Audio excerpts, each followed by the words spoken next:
నమస్కారం. నా పేరు శ్రీరామ్ శర్మ. అతను అలహాబాద్ హైకోర్టులో జడ్జి.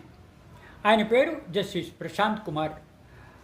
ఆయనకి ఏ పని ఇవ్వకుండా రిటైర్ అయ్యేదాకా కూర్చోపెట్టండి లేదా డివిజన్ బెంచ్లో కూర్చోపెట్టండి అని ఈ విధంగా గౌరవ సుప్రీంకోర్టు ఇద్దరు జడ్జిల ధర్మాసనం జస్టిస్ జేబే పర్దేవాలా, జస్టిస్ ఆర్ మహాదేవన్ ఒక తీర్పు ఇవ్వడం జరిగింది.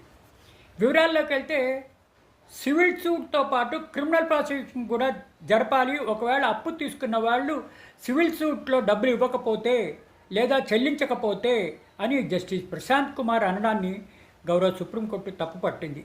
ఇద్దరు జడ్జిల ధర్మాసనం అలహాబాద్ హైకోర్టు చీఫ్ జస్టిస్కి ఆదేశించారు. సదరు జస్టిస్ ప్రశాంత్ కుమార్కి ఏ పని ఇవ్వకుండా అతను రిటైర్ అయ్యేదాకా డివిజన్ బెంచ్లోనైనా పెట్టాలి లేదా ఏ పని ఇవ్వకుండా కూర్చోపెట్టాలి, సింగిల్గా కూర్చోపెట్టవద్దని ఆదేశాలు ఇవ్వడం జరిగింది. ఆయన అన్న మాటలకి తప్పుపడుతూ